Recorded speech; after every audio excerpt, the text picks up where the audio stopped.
Today, we're diving into a truly remarkable account of one of history's most devastating moments, but it's told through a lens that is, well, it's completely impossible.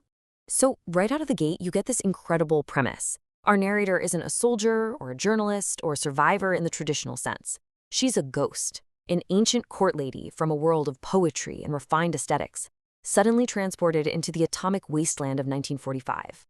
And it's this exact clash of perspectives that makes her testimony just so unbelievably powerful. And that really is the central question of this whole explainer, isn't it? When you're faced with something that just shatters every category you have for understanding the world, how do you even begin to see it? How do you process it, let alone talk about it? So let's start right there. Our first section explores exactly that. What happens when this ancient, almost delicate way of seeing the world collides head-on with a horror that is so completely, brutally modern? You know, you might expect this to begin with the firestorms or the ruins, but it doesn't. Our narrator starts with something small, something perfect. A spiderweb, glistening with dew between two charred pieces of wood. For her, this is a familiar beauty. It's a piece of understandable geometry, and it becomes her entry point into utter chaos. She finds this web both comforting and devastating. And that's so key. It's comforting because it shows that the patterns of life, of nature, they just continue. But it's devastating for the very same reason. It confirms that on a cosmic scale, our greatest tragedies are completely irrelevant. The universe, it seems, does not mourn with us. And this right here brilliantly illustrates that core conflict. See, in her world, at the Heian court, shadow was Yugen. It was about mystery, subtlety, the beauty of what's only partially seen. But in Nagasaki, shadow becomes its terrifying opposite. It's a permanent, brutally clear record of a person's final instant, flash-burned onto a wall.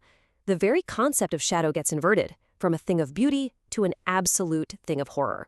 So this focus on a totally altered perception, it leads us to the small, tangible things that connect the survivors, and our narrator, to the world as it was just moments before the blast.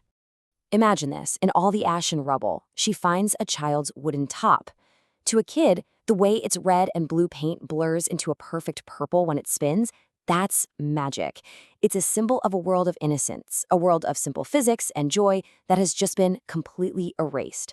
Holding it is a way to connect with that lost world.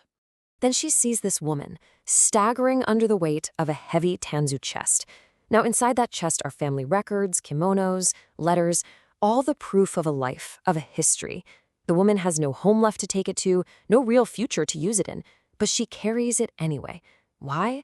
Because it's the last thing that holds her identity. And so our narrator starts picking these things up, the top, little items falling from that woman's chest. She calls herself a thief, but really what she's doing is gathering evidence.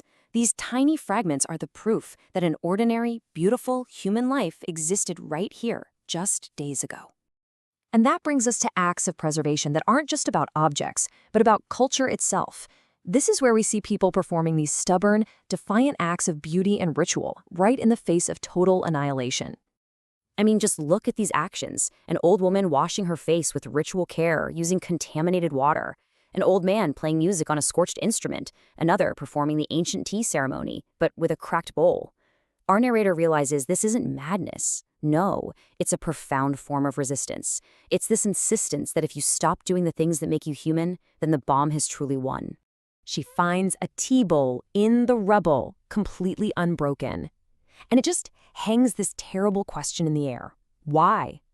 Why did this object survive when people did not? The sheer randomness of it is an offense.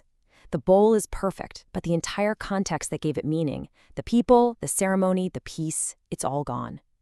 It's a beautiful object that has outlived its own purpose. So you see, these acts, the washing, the music, the ceremony, they're a powerful statement. They declare that human beings are more than just bodies trying to survive. We are makers of meaning, creators of art and ritual. And that part of us, these people insist, will not be destroyed. But even with these incredible acts of defiance, a devastating realization starts to creep in for our narrator. She realizes her old ways of making sense of the world, they're failing. This event is just too big, too new for any of her existing frameworks. So she reaches back into her past, into her life at court, and she pulls out this old category she used to have. hateful things. But now, it takes on this new, profound weight. It becomes her label for any attempt to explain away the horror, any justification that tries to make the unbearables seem reasonable. And she starts to see a few of these hateful justifications taking root. The first is military logic, that it was a necessary strategy, that it saved lives. To that, she just retorts, mathematics is not ethics. The second is the idea of divine punishment, or karma. And for her, this is an even bigger offense. The bomb was not divine, she insists. It was human. That is more terrible. She places the responsibility squarely back on us. And in the end, it's not just the justifications that fail. It's language itself. People try to compare the flash to the sun or to lightning, but every single comparison falls short. This event was so new, so completely outside of all human experience, that we simply don't have the words or the concepts for it. It literally broke our ability to understand. Okay, and this all builds to the final and honestly the most profound part of her entire journey. This is the ultimate realization of what this event means, not just for Nagasaki, but for all of humanity, forever. You can almost watch her understanding unfold in these 5 escalating layers of horror. First, just grasping the sheer scale of the catastrophe. Then, moment 2, the chilling fact that this was a deliberate human choice. Third, that this violence is new. It kills with invisible forces, with radiation. Fourth, the dawning horror that this can be repeated, that every city is now vulnerable.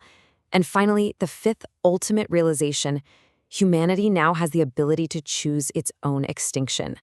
And that leads to her just devastating conclusion. Before this moment, humanity could always assume its own future. We might fail, we might decline, but we would continue. Now, that assumption is gone. We have gained the knowledge of how to end ourselves, and that knowledge can never, ever be unlearned. And you have to understand, this isn't a physical wound. It can't be stitched up. It's a philosophical one. A permanent psychological scar that the entire species now carries. The basic assumption of our own continued existence has been shattered, and we can never go back to the world before we knew this was possible.